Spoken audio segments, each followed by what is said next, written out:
오늘은 여호와를 아는 지식에 충만하라 라는 제목을 함께 말씀의 은혜를 나눕니다. 여호와를 아는 지식이 충만한 곳에 하나님의 나라가 임합니다. 하나님의 통치가 임합니다.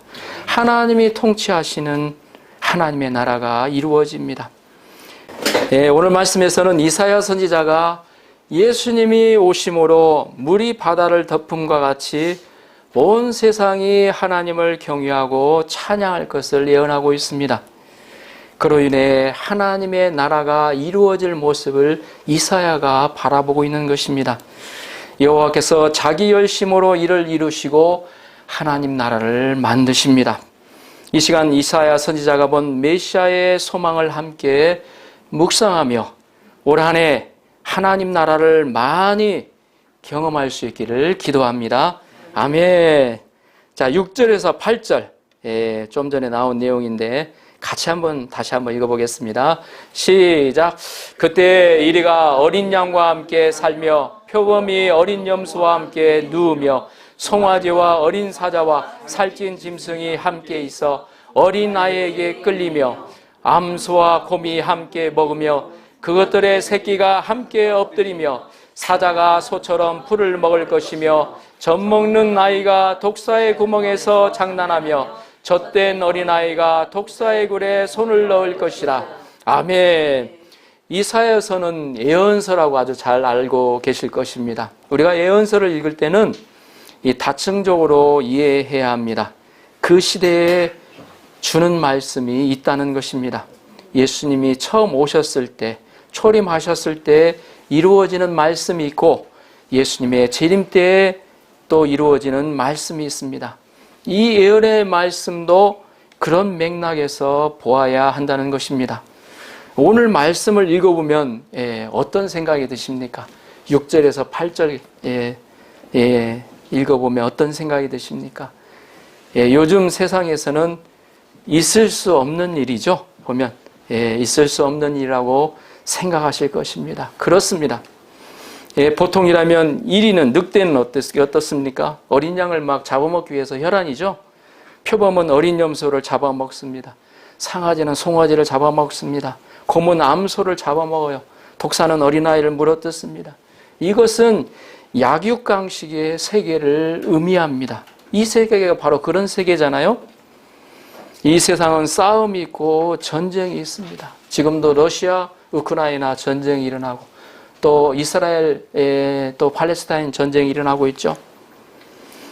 그러나 이런 세계가, 이런 약육강식의 세계가 바뀌어 이리와 어린 양이 표범과 어린 염소가 또 사자와 송아지가 또 곰과 암소가 독사와 어린아이가 함께 뛰어놀게 된다는 것입니다.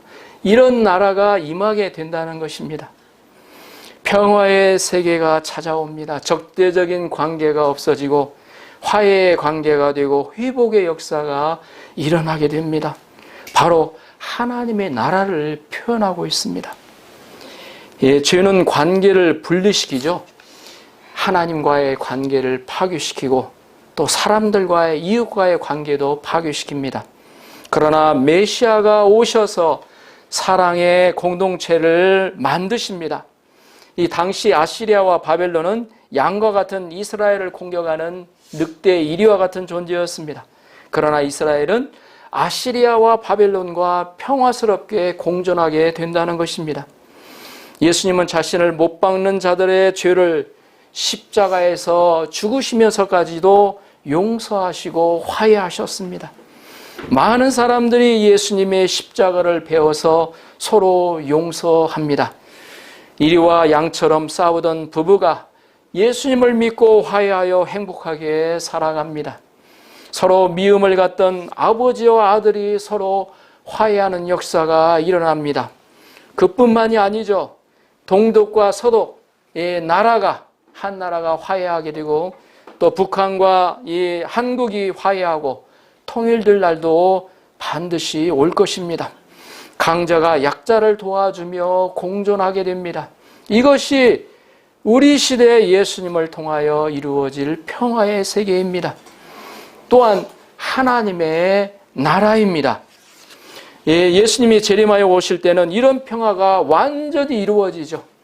현재 예수님이 재림하여 오시기 전까지는 불완전합니다. 이러한 평화랄지 이루고자 해도 부족하기 때문에, 그러나 예수님이 재림하여 오실 때는 이런 평화가 완전히 이루어진다는 것입니다. 인간의 범죄 전에는 사자도 풀을 먹었습니다. 인간과 뱀이 이야기하는 시대였습니다. 예수님의 재림 때에 이런 평화가 다시 와서 어린이가 독사굴에 손을 넣고 노는 날이 온다는 것입니다. 자, 9절을 보십시오. 9절 같이 한번 읽어볼까요? 9절 시작. 내 거룩한 산 모든 곳에서 헤딤도 없고 상함도 없을 것이니 이는 물이 바다를 덮음같이 여호와를 앉으시기 세상에 충만할 것임이니라. 아멘. 내 거룩한 산 모든 곳에서 헤딤도 없고 상함도 없을 것이라고 말씀하고 있습니다. 이 말씀은 바로 예수님이 재림하여 오실 때 이루어질 말씀입니다. 영원한 하나님의 나라에서 이루어지는 말씀입니다. 하나님의 나라에는 헤딤도 상함이 없습니다. 계시록 21장 4절은 말씀하고 있습니다. 다음 화면, 그 다음 슬라이드. 이게 안 나왔나? 요한계시록 21장 4절. 잘못됐구나. 네, 21장 4절에는 이렇게 나와 있습니다. 모든 눈물을 그 눈에서 닦아주시니 다시는 사망이 없고 애통하는 것이나 곡하는 것이나 아픈 것이 다시 있지 아니하리니 처음 것들이 다 지나갔음이라. 아멘. 예수님이 모든 눈물을 다 닦아주신다는 것입니다. 그동안 고통해하며 어렵고 또 약한 건강으로 인하여 고통해야 하는 그 고통을 누가 알아주겠습니까? 예수님이 어때요? 그 눈물을, 그로 인하여 마음에 상처난 부분들 다 닦아주시고 위로해 주신다는 것입니다. 하나님은 모든 눈물을 닦아주십니다. 그곳에는 사망도 없고 애통하는 것도 없습니다. 곡하는 것이나 아픈 것도 없습니다. 지금 건강에 어려움을 겪고 있는 분들이 있습니다. 네, 또 작은 비염이나 또 아토피성 피부염을 앓는 분들도 있습니다. 우리나라는 또 암으로 죽는 사람들이 많죠. 일본도 마찬가지입니다. 사고로 팔다리를 잃은 사람, 또 시력으로 청력을 잃은 사람도 있을 것입니다. 시력이나 청력을 잃은 사람도 있을 것입니다. 전쟁이나 테러로 재난으로 사람들이 죽어갑니다. 안타깝게도 1월 1일 이시카와현에서 강진이 일어났잖아요. 어제 뉴스를 보니까 124명의 생명을 잃었다고 발표가 나왔더라고요. 그에 또 보니까 육해 흠의 행방불명자가 200명이 가깝게 있더라고요. 사망자가 더 늘어날 것이라는 예상을 하게 되는데, 그러나 천국에는 하나님이 다스리는 나라에는 이런 전쟁이나 테러, 재난이 없어집니다. 지진이나 화산 폭발도 없습니다. 하늘나라에서 이 모든 것들이 이루어진다는 것입니다. 이런 하나님의 나라가 속히 이루어지는 것이 우리의 진정한 소망입니다. 그래서 우리가 예수님이 다시 오실 그 소망 가운데 살아야 하는 이유가 바로 여기에 있습니다. 그러면 이런 세계가 어떻게 이루어지나요? 이런 하나님의 나라가 어떻게 이루어지나요? 그 이유를 9절 하반절에서 분명히 밝히고 있습니다. 물이 바다를 덮음같이 여호와를 아는 지식이 세상을 덮을 때 일어난다는 것입니다.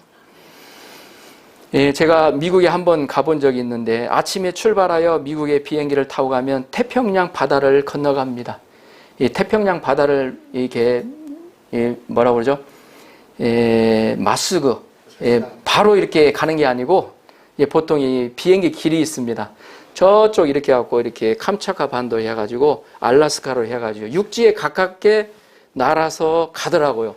그냥 로스앤젤레스를 가는데 이렇게 삥 돌아가죠. 직접 가면 그러는데 그렇게 가는 걸 봤는데 그 가는 모습을 보니까 이 태평양 바다가 끝이 없어요. 몇 시간 계속 바다만 보이는 거예요.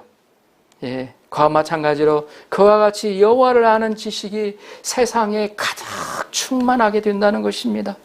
여기서 여호와를 아는 지식, 이 지식이라는 말이 나왔기 때문에 좀 아는 것 중심으로 생각하기 쉽습니다. 그러나 아는데 그치지 않는다는 거죠. 여기서 여호와를 아는 지식은 여호와 하나님이 어떤 분이신가 를 아는 지식, 여호와의 이름을 말씀하고 있습니다. 이는 단지 지식적으로 여호와를 아는 것을 의미하지 않아요. 여호와 하나님을 경험하고 체험하는 데까지 인격적으로 아는 것을 말합니다. 우리가 예수님을 인격적으로 만날 수 있도록 기도하곤 하잖아요. 어떤 상황 가운데서도 마찬가지입니다. 사람 대 사람으로 만나는 거, 인격적으로 만난다고 그러죠. 마찬가지로 하나님은 지금도 살아 역사하시는 분이시기 때문에 인격적으로 우리에게 다가오신다는 거죠. 그저 어때요? 종교적으로 어떤 신이 있겠지 그런 식으로 그런 것이 아니라는 거죠. 인격적으로 만나는. 그래서 지금도 살아계셔서 역사하시는 하나님을 만나고 알게 되는 것입니다. 그럴 때 그의 안에 하나님의 나라가 임하고 하나님을 경외하게 됩니다. 그러면 여호와를 아는 지식이 왜 그렇게 중요할까요? 한번 생각해 봐야 되겠죠. 여호와를 아는 지식이 왜 중요하죠? 하나님을 아는 것이 바로 영생이기 때문입니다. 영생, 영원한 생명이죠. 자, 요한복음 17장 3절을 함께 읽어보겠습니다. 영생은 곧 유일하신 참 하나님과 그가 보내신 자 예수 그리스도를 아는 것이니이다. 아멘. 영생은이라고 나왔죠. 곧 유일하신 참 하나님과 그가 보내신 자 예수 그리스도를 아는 것이라고 했습니다. 곧 예수 그리스도를 알아가는 것이, 아는 것이 바로 영생이라는 것입니다. 잠언 말씀에서는 10장 9절에서는 여호와를 경외하는 것이 지혜의 근본이요 거룩하신 자를 아는 것이 명철이니라고 기록하고 있죠. 거룩하신 자를 이 거룩하신 자가 여호와 하나님 아니십니까? 아는 것이 명철이라고 했습니다. 이 명철이라는 뜻을 제가 사전에 찾아보니까 총명하고 사리에 박다라는 의미로 나옵니다. 그만큼 아는 것이 중요함을 말씀하고 있습니다. 그래서 이 영생을 가진 자들이 하나님의 나라에, 하나님 나라를 누릴 수가 있습니다. 이 땅에서도 그리고 죽어서 영원한 하나님 나라에 들어가 누리게 됩니다. 이 땅에서 예수님 말씀하셨잖아요. 너희 안에 천국이 임한다고. 너희 안에 천국이 있다고 말씀하셨습니다. 그러니까 이 땅에서도 누릴 천국이 있다는 거예요. 다만 불완전하죠. 불완전하지만 이 땅에서 누리는 천국이 있다는 거죠. 마찬가지로 우리에게는 어때요? 영원한 천국이 약속되어 있습니다. 우리의 산소망 아니겠습니까? 그러나 하나님을 아는 지식이 없을 때 어떻게 되느냐? 이것도 한번 생각해 봐야 되겠죠. 성경에서는 분명히 말씀하고 있습니다. 자, 호세아서 4장을 보면 여호와를 아는 지식이 없어 이스라엘이 망한다고 기록하고 있습니다. 바로 원인이 하나님을 아는 지식이 없었기 때문에 그렇다고 분명히 성경은 기록하고 있습니다. 내 백성이 지식이 없으므로, 여기 지식은 하나님을 아는 지식입니다. 하나님을 아는 지식이 없으므로 망하는 도다. 호세아 선지자의 눈에는 그것이 보인 거예요. 이를 보면 여호와를 아는 지식은 알아도 되고 알지 않아도 되는 것이 아님을 알 수가 있습니다. 선택사항이 아니라는 것입니다.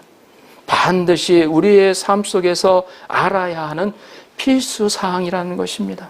이는 생과 사의 길, 삶과 죽음의 길이기 때문입니다. 그런데 우리의 모습은 어떠합니까?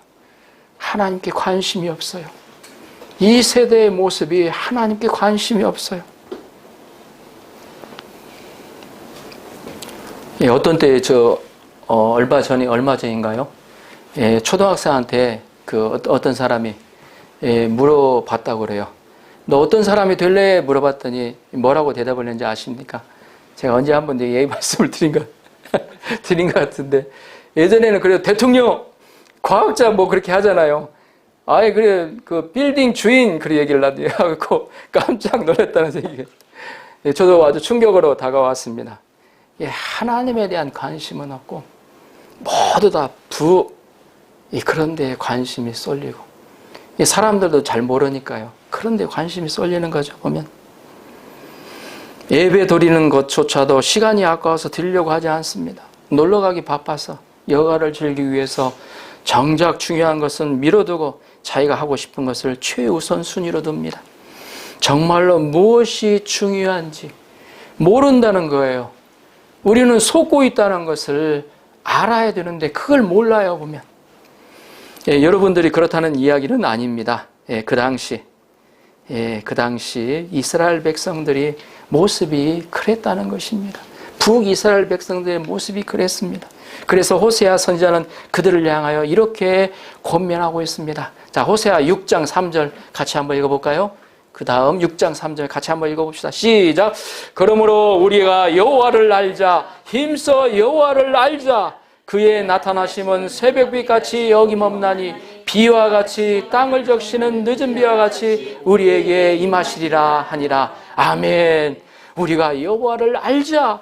호세아 선지자가 목을 놓아 그렇게 호소하고 있습니다. 여호와를 알자. 그냥 아는 것을 끝나니 힘써 여호와를 알자고.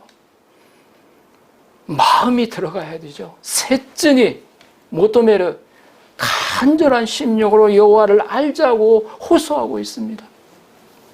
많은 사람들이 하나님의 말씀을 통해서 예수 그리스도를 배우고자 몰려옵니다.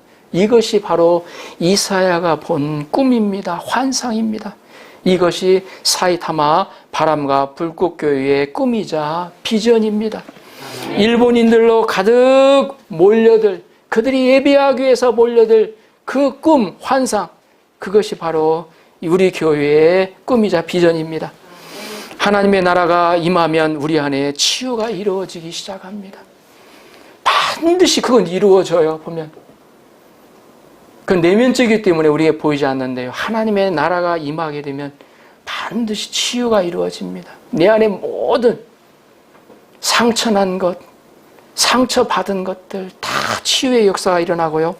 회복이 일어나고 기쁨과 평안이 생겨납니다. 일본에 있는 수많은 영혼들이 예수님을 배우고자 몸부림치고 인생의 말씀의 인생을 걸고 운명을 거는 놀라운 역사가 일어날 것입니다. 성경 66권 말씀대로 우리가 예수 그리스도의 이름을 높일 때 하나님의 나라가 그곳에 이루어질 것입니다. 우리가 속한 가정에 하나님의 나라가 임하고 우리가 속한 직장에 하나님의 나라가 임하고 우리가 거하는 우리가 사업장이 이 일본 땅이 하나님의 나라가 임합니다.